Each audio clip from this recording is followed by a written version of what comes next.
Hello. Prince residential senior secondary school की online क्लासों में आप सभी का स्वागत है।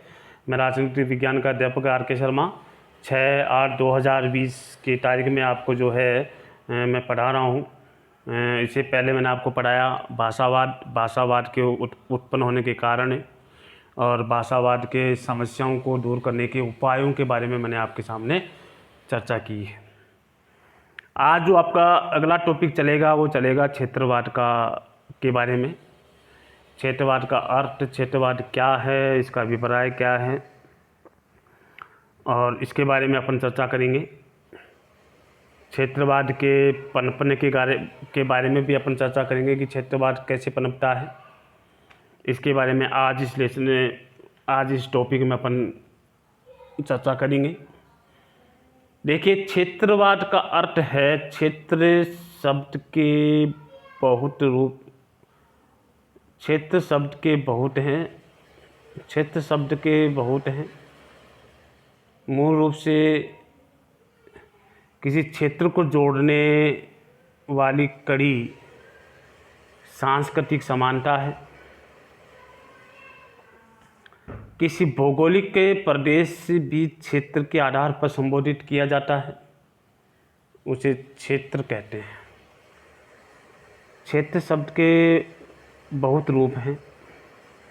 क्षेत्र शब्द के बहुत रूप हैं। मूल रूप से किसी क्षेत्र को जोड़ने वाली कड़ी सांस्कृतिक समानता है। किसी भौगोलिक प्रदेश को भी क्षेत्र के आधार पर संबोधित किया जा सकता है, उसे क्षेत्रवाद कहते हैं। देखिए, क्षेत्रवाद क्या है। क्षेत्रवाद का तात्पर्य है, क्षेत्रवाद से तात्पर्य एक देश में या देश के किसी भाग में उस छोटे से क्षेत्र से है जो धार्मिक, भौगोलिक, सामाजिक आदि कारणों से अपने पृथक अस्तित्व के लिए प्रयत्नशील है, उसे क्षेत्रवाद के नाम से जाना जाता है। इस प्रकार क्षेत्रवाद से आशय है राज्य की तुलना में किसी विशेष क्षेत्र अथवा राज्य या प्रांत से लगाव एक ऐसी प्रगति है जिसमें क्षेत्र विशेष के लोग अपने लिए आर्थिक, सामाजिक और राजनीतिक शक्तियों की आय में अधिक मांग रखते हैं। इसलिए उसे क्षेत्रवाद कहते हैं या क्षेत्रवाद का अभिप्राय माना जाता है। अब आपके सामने टॉपिक है कि क्षेत्रवाद के पनपने के कारण कौन कौन से हैं। क्षेत्रवाद के पनपने के कारण जो हैं आपके सामने चर्चा करेंगे कि क्षेत्रवाद के पनपने के कारण कौन कौन से हैं। तो दो क्षेत्रों के बारे में अपन चर्चा की कि एक खूब सारे ऐसे हैं तो क्षेत्रवाद के पनपने के कारण हैं, माने एक विशेष आर्थिक, सांस्कृतिक और सामाजिक रूप से एक विशेष वर्ग बना लेता है, अलग बांट देता है, उसे क्षेत्रवाद कहते हैं। प्रगति, प्रदत्त विभिन्नताएं सब जानते हैं। प्रगति ने सभी को समान नहीं बनाया है, उसमें असमानताएं देखने को मिलती हैं। आप किसी भी तरीके से आप देख सकते हैं प्रगति, प्रदत्त विभिन्नताएं, प्रगति में भी कई प्रकार की विभिन्नताएं देखने को मिलती है। कहीं पहाड़ है तो कई नदियां हैं, कई तालाब है तो कई प्रकार की पर्वतीय प्रदेश हैं, तो दूसरी ओर मरुस्थल है। तो देखिए, प्रगति प्रदत्त विभिन्नताओं में भारत में प्रगति प्रदत्त असमानताएं भारी मात्रा में देखने को मिलती है। एक और पर्वतीय प्रदेश है तो दूसरी ओर मरुस्थल है। इसके अतिरिक्त भारत में पठारी, मैदानी और समुद्री भाग की भी दिखाई देता है। इस सब का प्रभाव जीवन के प्रत्येक पक्ष पर पड़ता है। एक क्षेत्र के सामाजिक, धार्मिक और रीति रिवाज, भाषा, संस्कृति, परंपराएं, पोशाक, आभूषण, रहन सहन, खान पान आदि दूसरे क्षेत्रों से भिन्न माने जाते हैं। पृथक पृथक क्षेत्र की विशिष्ट समस्याएं उत्पन्न हुई हैं और इन क्षेत्रों में परस्पर असंतुलन उत्पन्न हो गया है, जिसे क्षेत्रवाद की प्रवृत्ति को पनपाया है। इसलिए प्रगतिपरक विभिन्नताएँ हैं। भारत में प्रगतिपरक असमानताएँ भारी मात्रा में देखने को मिलती है। एक और पर्वतीय प्रदेश है तो दूसरी ओर मरुस्थल है, और कई प्रकार की सांस्कृतिक जीवन सबका प्रभाव जीवन के प्रत्येक पक्ष पर पड़ा है। इसलिए मैदानी, पठारी और समुद्री भाग की जो दिखाई देता है, और इस सब का प्रभाव जो है अलग अलग क्षेत्रों में अलग अलग देखने को मिलता है। चाहे एक क्षेत्र में सामाजिक, धार्मिक रीति रिवाज, भाषा, संस्कृति, परंपराएं, पोशाक, आभूषण, खान पान, रहन सहन आदि क्षेत्रों दूसरे क्षेत्रों से भिन्न है। इसलिए पृथक क्षेत्रों की विशिष्ट समस्याएं उत्पन्न हुई हैं, और इन क्षेत्रों में परस्पर असंतुलन उत्पन्न हो गया, जिससे क्षेत्रवाद की प्रवृत्ति देखने को मिलती है।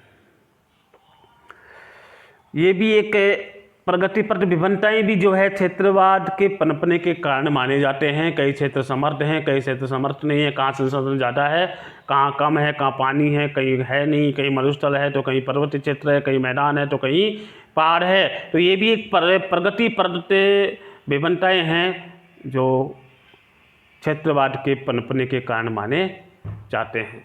तो ये पहला मैंने आपको समझा दिया, प्रगतिपरक विभिन्नताएं। और दूसरा है प्रशासनिक भेदभाव। तो देखिए, प्रशासनिक भेदभाव ये होता है कि प्रशासनिक भेदभाव के कारण विभिन्न राज्यों की प्रगति में अंतर आ रहा है। प्रशासन द्वारा समस्त राज्यों में संसाधनों का समान वितरण नहीं किया गया है, फलस्वरूप उसके विकास के अंतर उत्पन्न होने और क्षेत्रवाद की भावना को बन मिला है। तो देखिए, प्रशासनिक भेदभाव में ये कहा गया कि जो क्षेत्र राज्य की प्रगति के जो है अंतर देखने को मिला है कि किसी क्षेत्र में कार्य अधिक हो जाता है, किसी राज्य में कार्य अच्छे तरह से हो रहा है, किसी राज्य में कार्य सही ढंग से नहीं हो रहा। तो ये प्रशासनिक भेदभाव के कारण भी जो है यहाँ पे क्षेत्रवाद देखने को मिलता है। प्रशासनिक जो है विभाग जो है वो अलग अलग क्षेत्रों पे अलग अलग ध्यान दे रहा है, एक समान ध्यान नहीं दिया जा रहा। तो ये भी एक हमारे क्षेत्रवाद के पनपने के कारण माना जाता है। प्रशासनिक भेदभाव भी जो है अलग अलग राज्यों में देखने को मिला है। ये भी हमारे देश में क्षेत्रवाद की समस्या पनपाने में अपना योगदान दिया है। तो देखिए, क्षेत्रवाद का अर्थ मैंने आपको क्लियर कर दिया। एक विशेष क्षेत्र या किसी भौगोलिक प्रदेश में क्षेत्र के आधार पर संबोधित किया जाता है, उसे क्षेत्रवाद कहते हैं। और क्षेत्रवाद क्या है तो मैंने आपको बता दें, एक विशेष वर्ग जो है क्षेत्रवाद के रूप में जाना जाता है। और क्षेत्रवाद के बारे में तात्पर्य, क्षेत्रवाद के तात्पर्य है एक देश या देश या किसी भाग में छोटे से क्षेत्र से है जो आर्थिक, भौगोलिक और सामाजिक आदि कारणों से अपने पृथक अस्तित्व के लिए प्रयत्नशील है। इस प्रकार क्षेत्रवाद से आशय है राज्य की तुलना में किस क्षेत्र विशेष यथा राज्य या प्रांत से लगाव, यह एक ऐसी प्रवृत्ति है जिससे क्षेत्र विशेष के लोग, यह एक ऐसी प्रवृत्ति है जिसमें क्षेत्र विशेष के लोग अपने लिए आर्थिक, सामाजिक और राजनीतिक शक्तियों का आय से अधिक मांग करते हैं, वो क्षेत्रवाद कहलाता है। तो देखिए, मैंने आपको क्षेत्रवाद के बारे में चर्चा की और क्षेत्रवाद का अर्थ बता दिया, क्षेत्रवाद का क्या है इसके बारे में भी चर्चा की, और क्षेत्रवाद का आशय है उसके बारे में मैंने चर्चा की है।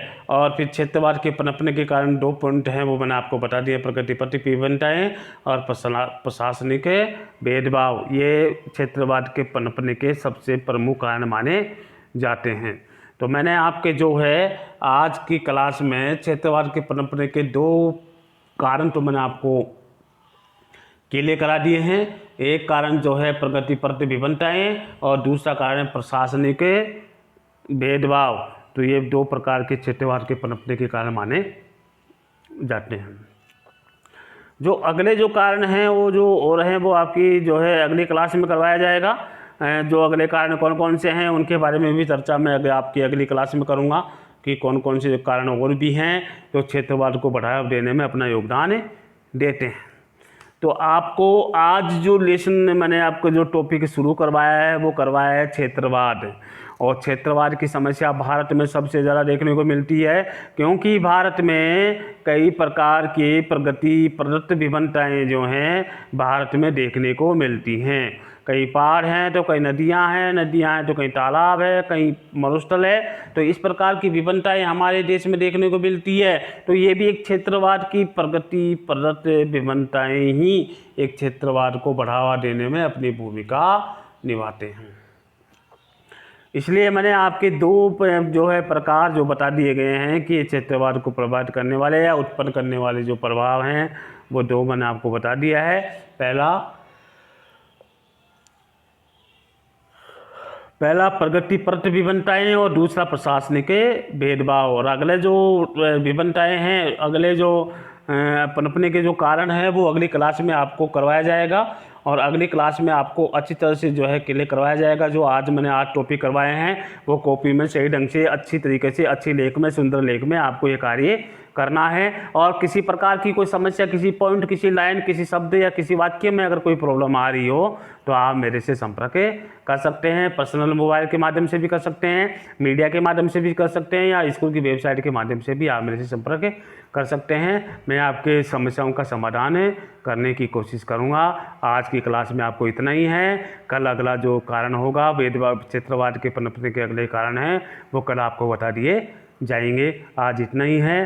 कल जो है आपके क्षेत्रवाद के पनपने के कारणों के और के बारे में चर्चा करूँगा। आज की क्लास में आपको इतना ही पढ़ाया जाएगा। कल मैं आपको और कारणों के बारे में चर्चा करूँगा। आज इतना ही पढ़ाएंगे और इतना ही आपको कार्य करना है। जय हिंद।